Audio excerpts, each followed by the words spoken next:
Covid ಅಕ್ರಮಗಳ ಬಗ್ಗೆ ಇನ್ನಷ್ಟು ತನಿಖೆಯಂತೆ ವಿಧಾನಸೌಧದಲ್ಲಿ ಕ್ಯಾಬಿನೆಟ್ ಉಪಸಮಿತಿ ಸಭೆ ಕೂಡ ನಡೆದಿದೆ. ಡಿಕೆ ಶಿವಕುಮಾರ್ ನೇತೃತ್ವದಲ್ಲಿ ಸಭೆ ನಡೆದಿದೆ. ಅಂದರೆ ಬಿಜೆಪಿ ಅಧಿಕಾರಾವಧಿಯಲ್ಲಿ ಕೋವಿಡ್ ಅಕ್ರಮಗಳು ನಡೆದಿತ್ತಲ್ಲ, ಆ ಕೋವಿಡ್ ಅಕ್ರಮಗಳ ಬಗ್ಗೆ ಇನ್ನಷ್ಟು ತನಿಖೆ ನಡೆಯುತ್ತೆ ಅಂತಕ್ಕಂಥ ಮಾಹಿತಿ. ಹಾಗಾಗಿ ಕ್ಯಾಬಿನೆಟ್ ಸಬ್ ಕಮಿಟಿ ರಚನೆ ಮಾಡಿದ್ರು. ಅದು ಉಪಮುಖ್ಯಮಂತ್ರಿ ಡಿಕೆ ಶಿವಕುಮಾರ್ ಅವರ ನೇತೃತ್ವದಲ್ಲಿ.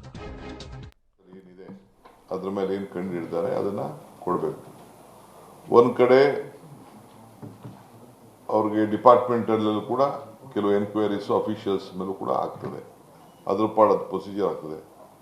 ಕೆಲವು ಕ್ರಿಮಿನಲ್ ಮಾಡಬೇಕು ಅಂತ ಕೂಡ ಜಸ್ಟಿಸ್ ಕುನ್ನಾ ಅವರು ಅವ್ರ ಫೈಂಡಿಂಗ್ಸಲ್ಲಿ ಹೇಳಿದ್ದಾರೆ. ಅದು ಕೂಡ ಅದ್ರ ಕಡೆ ಪ್ರೊಸೀಜರ್ ಸಪ್ರೇಟ್ ಆಗ್ತದೆ. 1 ಆಗ್ತದೋ 2 ಆಗ್ತದೋ 50 ಆಗ್ತದೋ 100 ಆಗ್ತದೋ ಎಷ್ಟು ಬೇಕಾದ್ರೂ ಅವರು ಅವ್ರ ಡಿಪಾರ್ಟ್ಮೆಂಟ್ ಆಫೀಸರ್ಸ್ ಏನು ಅವ್ರು ಕಂಡಿದೆ ಅದನ್ನು ಇಂಪ್ಲಿಮೆಂಟ್ ಮಾಡೋಕ್ಕೆ we have accepted the report including FIRs. No.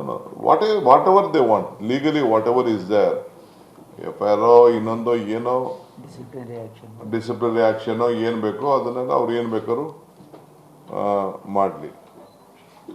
ನಮ್ಮ ಫಾರ್ ಎಕ್ಸಾಂಪಲ್ ಒಂದು ಆಕ್ಸಿಜನ್ ಸಂಬಂಧಪಟ್ಟಂತೆ ಈಗ ತಾನೇ ನಮ್ಮ as amended for improper performance of the public duty, whereas a special commissioners, officers, politicians, either by himself and the collusions with the private labs, hospital, name officials, so circular, corrupt and illegal means has been attempted to obtain undue advantage from a private labs, hospital named in the office, so circular, abusing the position of public servant and or by using a personal influence over the public service involve the about transactions ಅಂತೇಳಿ ಕೆಲವೆಲ್ಲ ಬರೆದಿದ್ದಾರೆ. ಅವ್ರ report ಯಾರು Cunha ಸಾಹೇಬ್ರ report. Sir, ಇದನ್ನ ವಿಧಾನಸಭೆಯಲ್ಲಿ ಮಧ್ಯಂತರ ವರದಿ ಮಂಡನೆ ಮಾಡಕ್ಕೆ ಅವಕಾಶ ಇದೆ, ಮಾಡ್ತೀರಾ sir? Will come back to you, will examine it.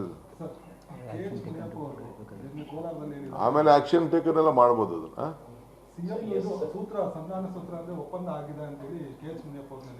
ಯಾರು ಹೇಳಿ? No question of no one should talk on any ಒಪ್ಪಂದ. ಯಾವ ಸೂತ್ರನೂ ಇಲ್ಲ, ಏನಿಲ್ಲ. ನಮ್ಮದು ಅವ್ರದ್ದು ಕೆಲವು ರಾಜಕೀಯವಾಗಿ ಕೆಲವು ಅಂಡರ್ಸ್ಟ್ಯಾಂಡಿಂಗಲ್ಲಿ ನಾವು ಕೆಲಸ ಮಾಡ್ಕೊಂಡು ಹೋಗ್ತಾ ಇದ್ದೀವಿ. ಸೂತ್ರದ ಬಗ್ಗೆ ನಾನು ಎಲ್ಲೂ ಮಾತಾಡಿಲ್ಲ, ಯಾವುದೂ ಇಲ್ಲ.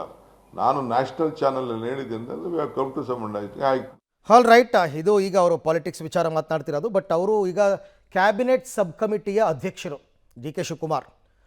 ಬಿಜೆಪಿ ಅಧಿಕಾರಾವಧಿಯಲ್ಲಿ ಏನೇನು ಕೋವಿಡ್ ಅಕ್ರಮಗಳಾಗಿತ್ತು ಅದಕ್ಕೆ ಇನ್ನಷ್ಟು ತನಿಖೆಗೆ ಮುಂದಾಗಿದೆ. ಏನೇನು ನಡೆದಿದೆ ಆ ಅವಧಿಯಲ್ಲಿ, ಅದು ಅಧಿಕಾರಿಗಳು ಮಾಡಿದಾರೋ ಜನಪ್ರತಿನಿಧಿಗಳು ಮಾಡಿದಾರೋ ಯಾರಾದರೂ ಆಗಲಿ ಅವರ ವಿರುದ್ಧ ಫಸ್ಟು ವರದಿ ಬರಬೇಕು. ವರದಿಯ ನಂತರ ಶಿಸ್ತು ಕ್ರಮ ಅಂತ ಡಿ ಕೆ ಶಿವಕುಮಾರ್ ಅವರು ಹೇಳಿದ್ದಾರೆ.